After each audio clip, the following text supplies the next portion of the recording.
Be a risk taker and not a security seeker. Then the lady waved at me. Cheap way of making money. Your business is not going to last long. A security seeker is the one who shifts the burden of risk on the bank by buying Treasury bills, live in his comfort home, and every 3 months go for the money. You'll never be rich. In Germany, I was washing plates. At the same time, in the mornings, there's a shop called Promat. I'll do 2 hours.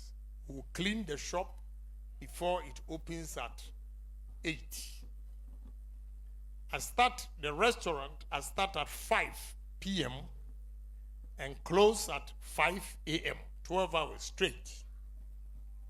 Then I'll take a train also to Atona, where the Promat was, and work for 2 hours.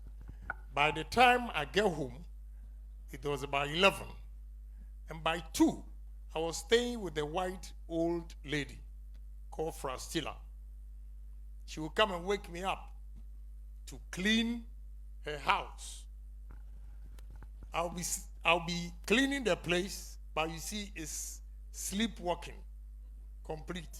I was sleeping. All she would say is, Kennedy, you have to work. When you go to America, you go to school and at the same time work. And it really helped me when I got to America. I got to America August 16th, 1985. I started working at Zaro Bakery. Then I got a job again at a gas station, Citgo gas station, on Webster Avenue between Tremont Avenue and Cross Bronx. Started working. And that time, I could work for 88 hours a week at the gas station and work 40 hours at the bakery. So those who had their green card and American passport or citizens were working comfortably for 8 hours. And when you come home, you see them drinking Coke 45, Old English, and all sorts of beer. They were happy. They make about $250 a week. I didn't have any papers. So I worked so many hours to get that 240 a week. I was making more than that because my 40 hours at the bakery gave me $120. And the 88 hours at the gas station gave me 184. So I was making around 400, and that time it was a very good money. So I bought my first taxi and started driving in New York as a taxi driver. And by 7 months, I had 8 taxis.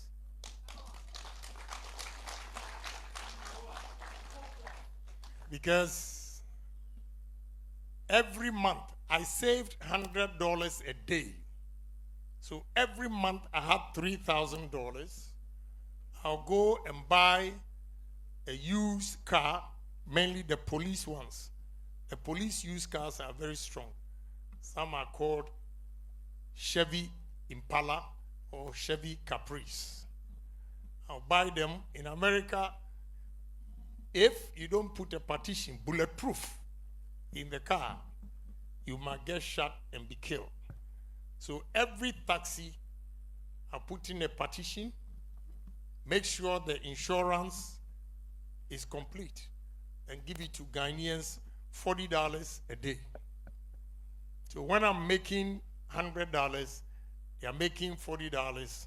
When you multiply the $40 by 7, it means I was making $280 from the taxis that I've given out, and I was making 100. So every day I had $380 saved.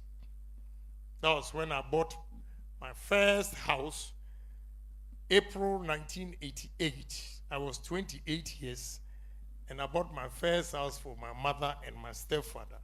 Because my stepfather never thought of tomorrow.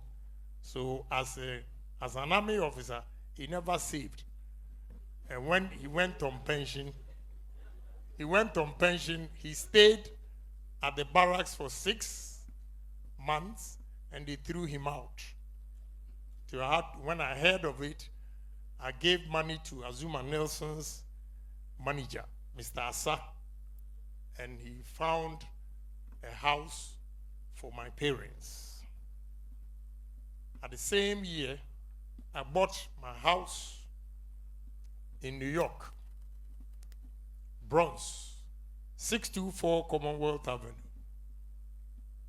at the cost of $240,000, and I paid a deposit with a closing at $69,000. I was 28 years. I'm sharing all these with you for you to know that, look, here, you can be a friend to a classmate who is from affluent home.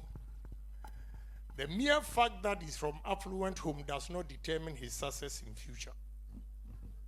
The success of every individual is the way the individual perceives life, the way he dreams, the way he stays focused. So now let me give you the tips. Madam touched on it. I'll give you today. All the speakers have given me an insight that I normally limit myself to 7 strategies. But today, with Madam's information, I have to give you other 7 strategies as well, which is 7 determinants of business success as well. But let me start with my own. You see, every individual, when we have goals, you should always turn your misfortunes to blessings. And you should always remember that we have basics. So touch on the brilliant basics. 1, the brilliant basics are simple. Every individual should have a vision and a dream. And with this vision, you think into the future what you are going to do. So if you have the vision and the dream, what do? 1, you have to work hard. Hard work is 1. The example I gave, somebody works for 8 hours, 40 hours a week, and I was doing 128 hours a week. There's no way the income is going to be the same. Obviously, the one who puts in more hours will make more money than those who put in less hours. So the basics, hard work. 2, honesty. Stika talked about integrity. When you are honest, things come your way easily because nobody wants to deal with dishonest people.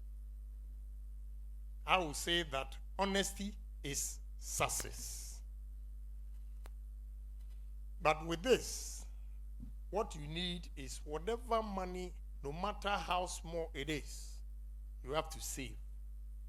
So you should have ability to save money. You are here on campus. Today, parents are taking care of you. They give you money.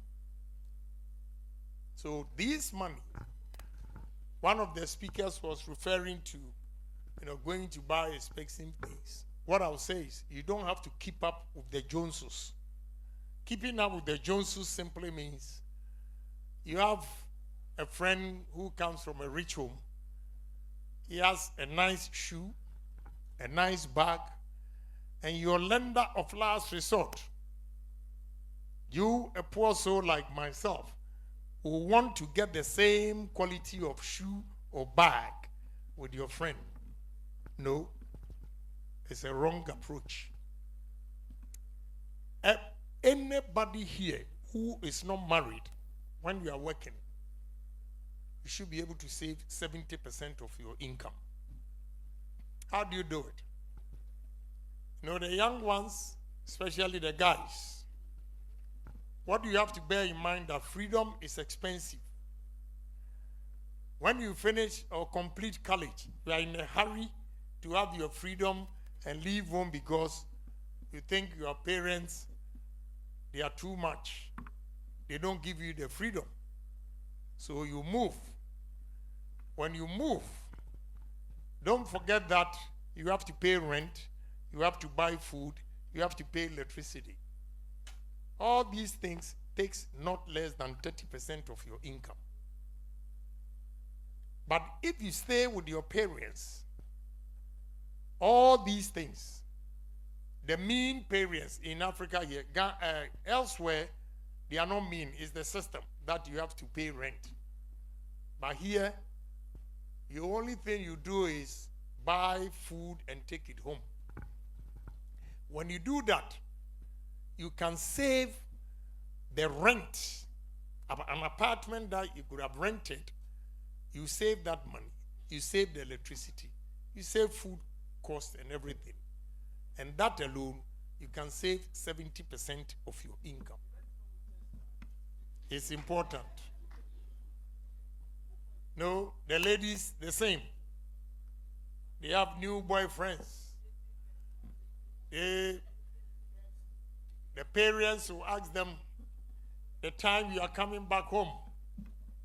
So they think they are a pain in the neck and they want to leave home, thinking he's going to live with a guy and the guy will take up her responsibilities. It's not true. The guy will share the bills with you. So you will still have a limited income. So it's very, very important that you learn how to save. After savings, you have to invest the money. I always say that in life, future belongs to risk takers and not security seekers. I repeat, in life, future belongs to risk takers and not security seekers. Who is a risk taker? Risk taker is a courageous man who is prepared to invest his accumulated savings. A security seeker is the one who shifts the burden of risk on the banks by buying treasury bills. Live in his comfort home and every 3 months go for the money. You'll never be rich. A man of substance. You can live by having your needs met. But to aspire to be an entrepreneur, I'm afraid you have to be a risk taker. So your savings, you have to be bold to invest it. And when you invest the money, you have to make sure that you religiously get involved in all the businesses that you put your money in. Some may like me, some may not when I make this statement. Never, never, I repeat, never employ your relatives to work for you.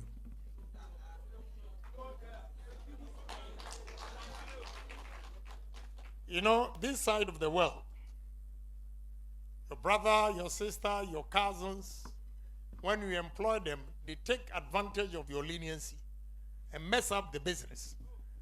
And when you fire them, you become the most unpopular person in your family.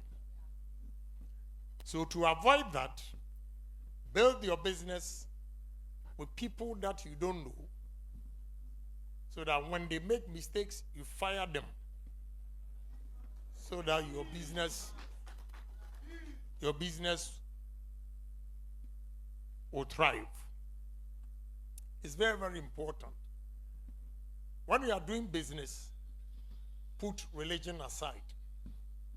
You can work 6 days in a week and go to church on Sundays.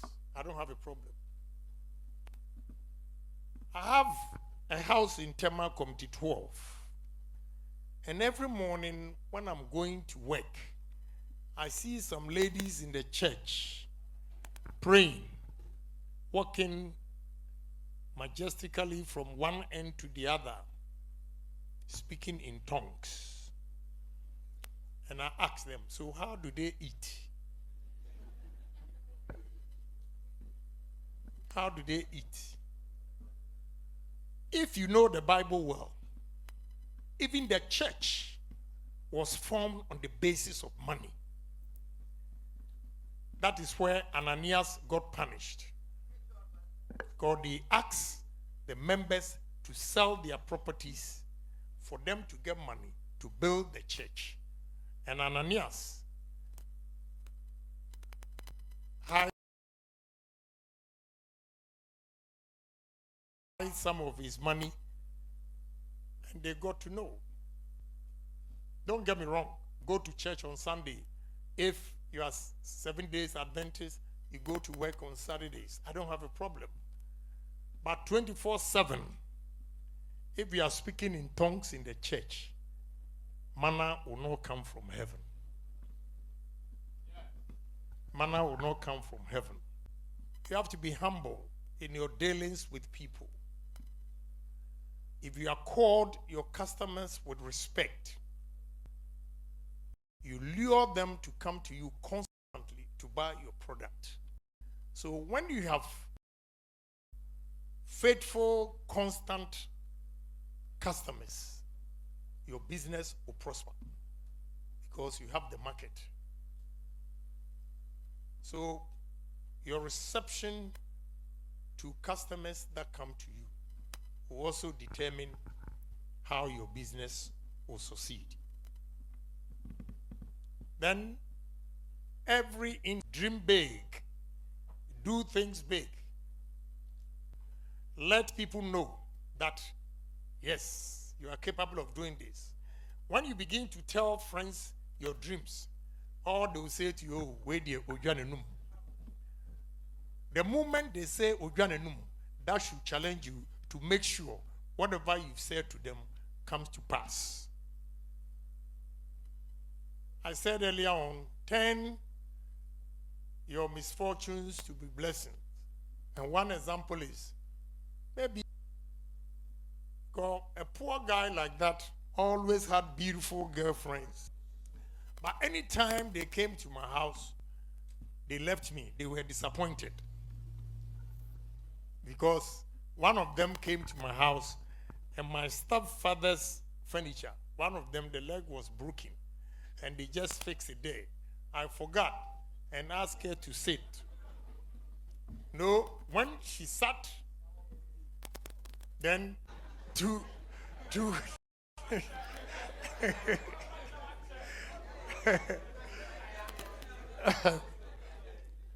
Asalam down.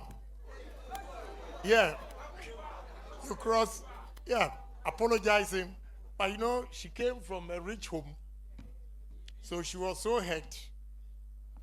I let it slide that night. And the next day, we're doing vacation classes at WAS, West African Secondary School. She came, she didn't talk to me. And in the evening, I went to her house. And that time, any house with a bell means it's a big house, a rich home.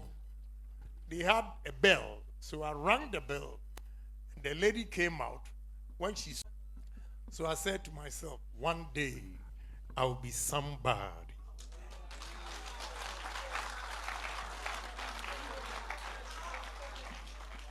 The second one also happened at Salam Down.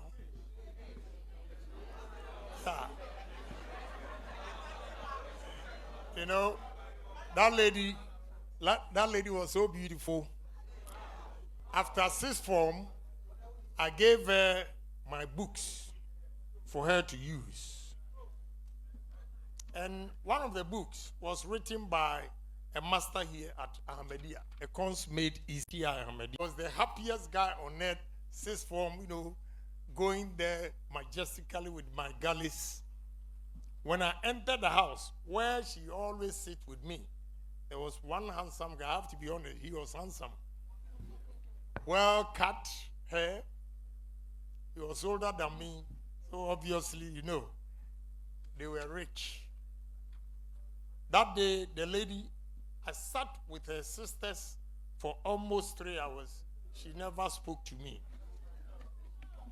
I asked for that book, and she told the sister to go and look for it. She couldn't find it. So I said, okay, let me go. So when the sister saw the scene, she was also embarrassed. So she decided to escort me. On my way, I told her, tell your sister, one day I'll be somebody. I didn't know how I was going to be successful, but I stayed focused and said that, Amaya show me, one day. One day I was coming from America, British Airways on first class, and that lady was at the economy. So when I sat in, I saw a lot of my friends at the business class. So I came back before the plane took off. I came back to talk to them. Then the lady waved at me.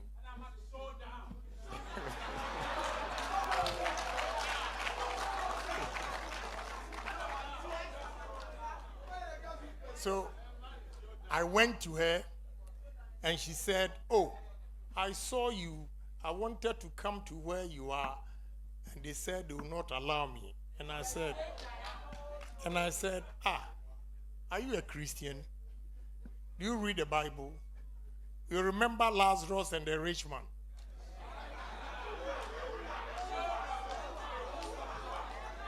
You remember Lazarus and the rich man? When the rich man asked for just a drop of water, he said to him, where I am and where you are far apart.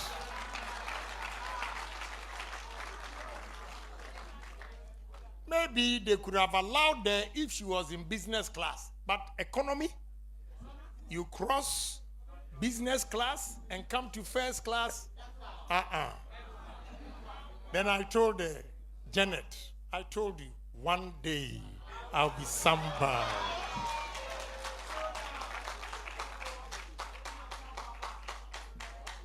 So I'm sharing all these experiences with you for you to know that success doesn't come easy. It's not on a silver platter. I heard what Madam was saying, how to start life and everything. You are here at Amstead.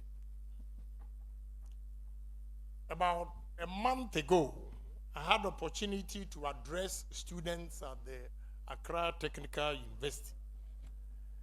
And I was so sad when a young man said, the impression Ghanaians have about those in the technical universities is that they think those who do not do well in SHS exams are the ones who go to technical school. I listened to Professor enumerating the courses you offer here. I want to assure you, if Ghana will develop, you are the future.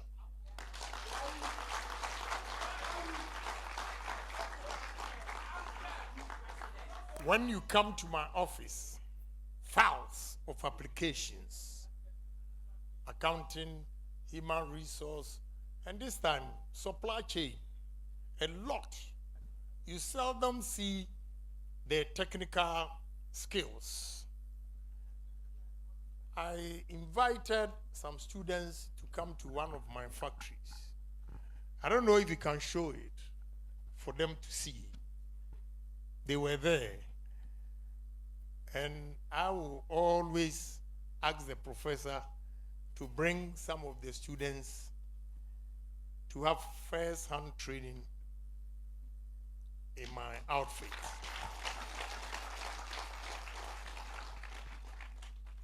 Yeah, I took them there. You know, a poor soul like myself, from humble beginning, now I have 38 Indians working for me over there.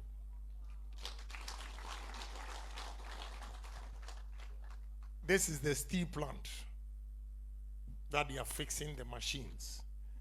And why the future belongs to you is that all the things you see there, the metal works, steel works, everything, are done by Ghanaians and only supervised by the Indians. What I will entreat the professors here to do is that I assure you that this time we have a lot of technicians who can fix equipment. What we left or what we lack is building our own air conditions you have here, building all these steel plants ourselves. That is what we're lacking. So we should begin to concentrate on that. The metal works. That's where the money is. You know, I happen to have a business where I have a lot of educated people, those who did the humanities. My highest paid is about 7,000-8,000 after taxes. But I have plumber who can work on my house and charge me 2 million cedis. Now, 2 million cedis, take 10% as his profit, is 200,000. When you multiply 7,000 by 12, a year is 84,000. But he takes a contract for 3 months and he makes a margin of 200,000. And you are sad to be a plumber? Come on, you have to wake up. You are the future of Ghana.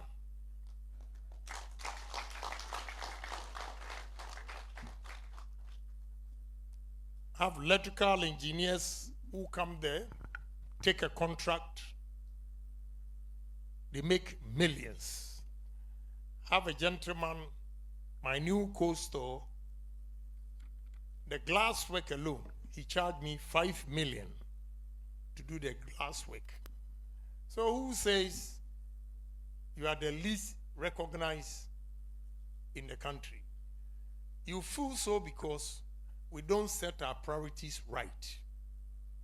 If we set our priorities right, we'll place special emphasis on the technical side. That's where the money is. So I say this to encourage you to keep faith alive and stay determined. And one day you succeed and be like Kennedy Agyapong.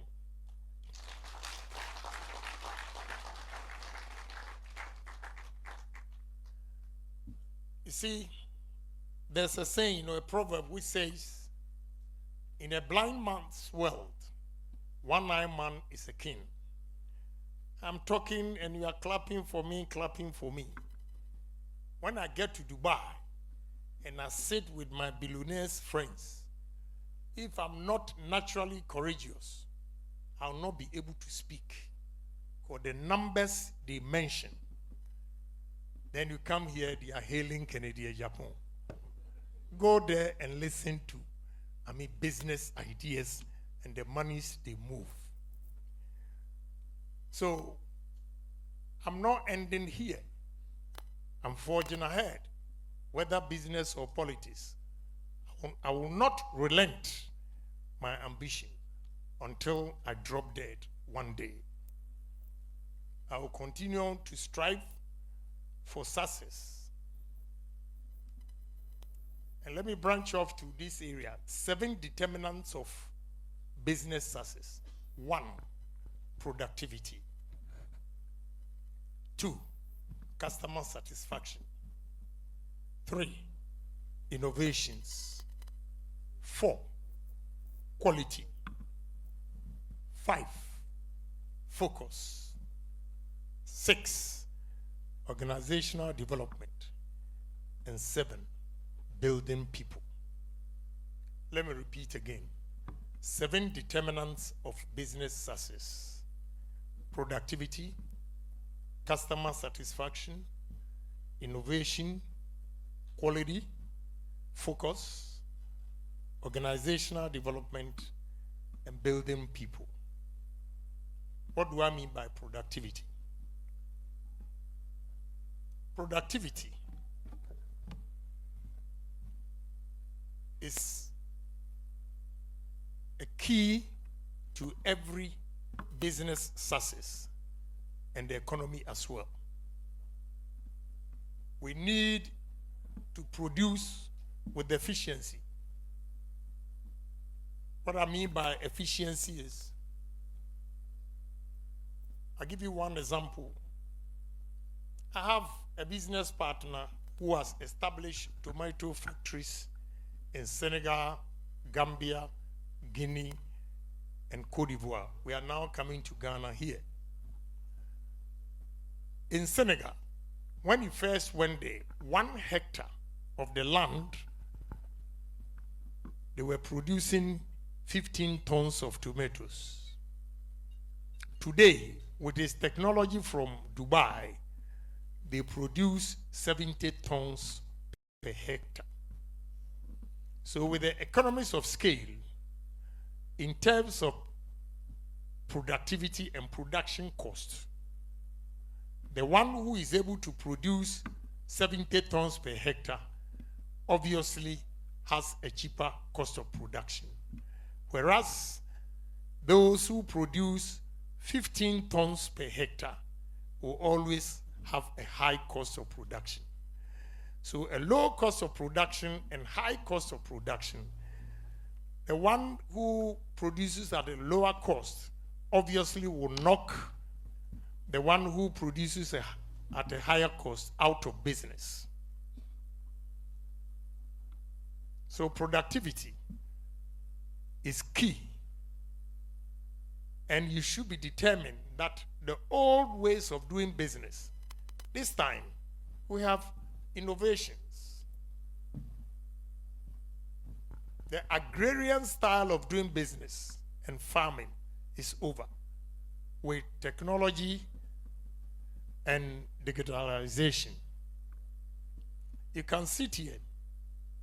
What example I gave you, like hawking on the street that time. Today, you don't need to hawk on the street. All you have to do is create a platform on internet and sell your products.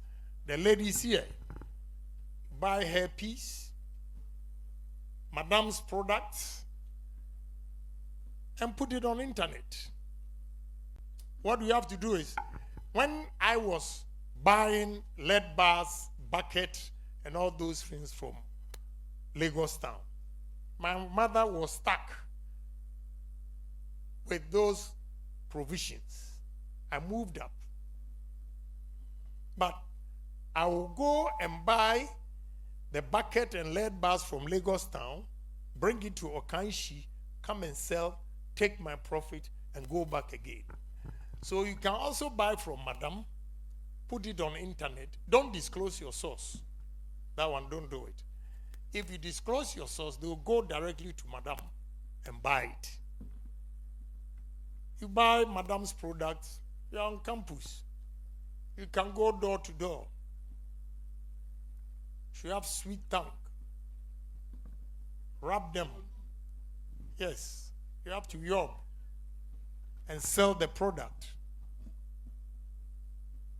And you make money. By the time you come out of college, you have experience to do business.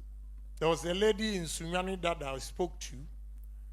And she told me her friends don't want to come to her because they say she's rich. Because she said she went to tech. While she was on campus, she was working for the mother and selling some of the products on campus. I normally come with a friend, but today he's in Western region. And you are young, you know his books, Approaches series. He started when he was on campus, tech. And here we are today with the Approaches series. So don't sit idle. Madam has given you the clue. Take that clue. Now you have a source. Go to her. Create a platform with a group of students on internet. These products, very good. Tell them whatever they believe. Let them try it. Sometimes we Ghanaians don't make money because our marketing strategy is completely wrong. And Madam hit that right on the nail. You always, if you want to sell your products and beat the market, in the early stages of your company, give out freely some of the items for people to test. And when they test them, they will go back and tell the story. And through the storytelling, you get customers coming to you all the time. And that is how you begin to make money and improve on your business. So give out freely some few items for people to test. And the results will yield for you to give you confidence to go and buy more products to sell. Another important area is the customer satisfaction. What I mean by customer satisfaction is you should always ask questions of your customers. Which product is good and which of them that they think you need to improve on. If they believe and satisfy with your product, no matter where you are, they will always come to you to buy it. And in business, if you are going to succeed, nothing will beat permanent customers. I have a new plant that will produce water bottles, jute sacks, and plastic bags. I loaded a container to a friend, 103,000 Ghana cedis to her in Tamale. Now she has introduced 7 businesses to me, or giving me 7 customers. See, in the near future, within 3 months, the 103,000 that I spent on her for advert in Tamale, within 3 months, I'll get the money back from my profit, the margin. So you should have that free mind, a marketing strategy, and say that I'm going to give out something freely for people to test, and when they are satisfied with it, they will come back. So with customer satisfaction, you should always ask questions. I'll give you one example. These jeans here, I bought it about 6 years ago. The zip is still the same. All my African wear, the zip, unless the top is long, if not, you see the zip open, I can't close it. Meanwhile, the cost of the African product here that I buy is even more expensive than the jeans or the khaki pants that I have. But I have customer satisfaction because my zip is intact. No sign of destruction. But the African, today from here I'm going to change and go to a funeral. Those black, anytime you take it, the zip. Cheap way of making money. Your business is not going to last long. So it's important that you give the people what they want and ensure quality. Some people might use cheaper way of making money and thinking they can sustain the business. You lose eventually. Those who emphasize on quality will always grow their business. So you should ensure quality, ensure customer satisfaction. Then innovations. Make sure you don't keep to your old ways of doing business. Technological advancement makes business easy. You should always surprise yourself with innovations. If not, you'll be left behind. Again, you should stay focused. In business, the economic trend can make you lose money. But once you have a dream and a vision, you don't have to give up when there are economic turmoil. You have to be persistent and stay focused and say that I'm not giving up. And those resilient businessmen will always succeed. So focus is very, very important. When you try a product, it doesn't work, you don't give yourself time to ask yourself, why or what am I not doing right? But you just jump and move to another product. Because you've not corrected the problems, your ways of doing business, if you jump to another product, you'll still lose. And sometimes here, I don't know why people Obia pese oye beifo Ghana dia beifo brepa. When they fail in business, my grandmother at home, she's a witch, she's this. Meanwhile, instead of staying at your place, you see how beautiful the lady is. Her personality alone, when she's at the shop, she makes more sales than when she's absent. Two reasons. Her personality. She knows the effort that she's putting to get that far. So any customer that comes, she will make sure she treats her well so that she comes back tomorrow. Your sales girl, because whether you make money or not, you are going to pay her, she doesn't really care. So anybody who pays attention to her work, stay there, number of hours to make sure that sales are properly handled, will definitely make money. But you leave your shop to your sales girl and gallivanting at the party and all those things, and when you come and they've mishandled your money, then you blame your grandmother, blame yourself. The time you would have spent at your shop, you use that time to go to parties. So there are little things you overlook in business, but it really counts in terms of business success. So you have to devote time religiously to your work, and you'll be rewarded. Those who set up business and leave it to sales girls, guys, whatever to do it, they can never make it. So business development, the way you set up your business, you can go to a wine shop, and when you get to the wine shop, the way they have arranged the drinks alone attracts you to buy. You can go to a wine shop, when you look at the package, it's a put off, and you go back.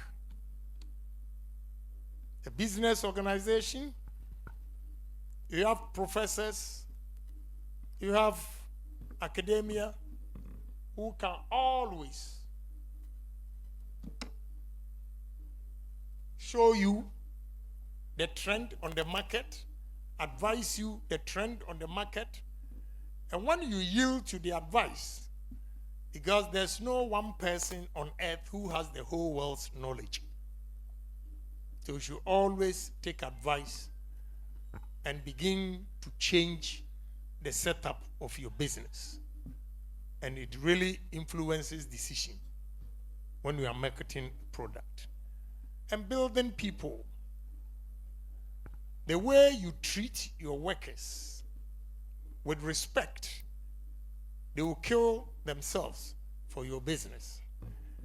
But if you look at or treat your workers with disrespect, they will collapse your business.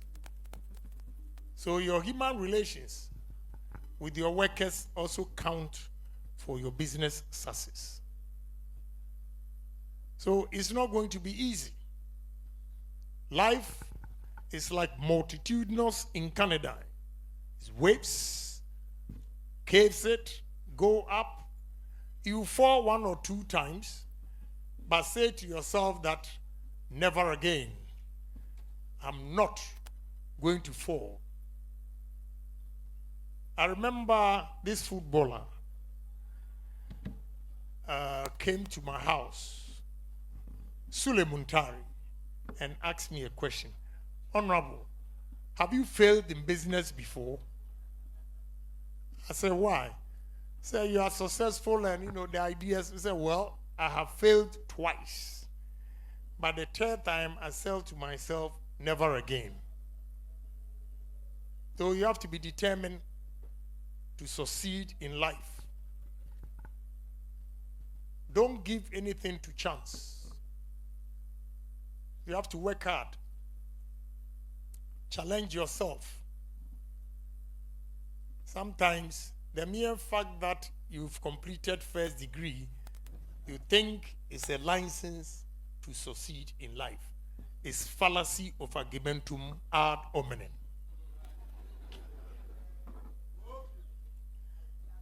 It is individuals' determination, individuals' dream, individuals' focus that will determine his success. You can finish college year, you are a chartered accountant, you don't have a job, I can sell bread and put my name there, market it, Kennedy Ohene bread, pa. Ken's bread, pa. And the mere fact that people see me selling the bread with my brand, you see the number of people that will buy. And my income will be more than the one in suit, sitting in the office, cool air conditions. So we have high rate of unemployment in this country because most students come out and they want government and office work. Try and do something. Try and do something. And one day it will yield results. And there is nothing self-gratifying like doing your own business. Initially, if you are fortunate to get employment, save money, but make sure you say to yourself that one day you are going to be your own man. And enough is enough of the paycheck. When you set up goals and follow it religiously, it will surely come to pass. So young men and women here, I share this experience with you for you to know that life is not as easy as you think, because today you have seen Kennedy Agyapong, you've heard him, whatever. No. Me, the girls that disappointed me was a challenge to me never to be poor. And those days, now I'm matured. When I was young, I could flip the finger and the women would be there. That is when I started doing my business. But those days, I called the women and, I didn't even have confidence to call them. They approached me because of my head. But they got disappointed when they came to my house. But here we are today. So I'm saying that, last word, postpone your spending today for tomorrow. That is the savings. Postpone your spending today for tomorrow. That will be your savings. Be a risk taker and not a security seeker. And I want you to say it after me. One day, I'll be somebody.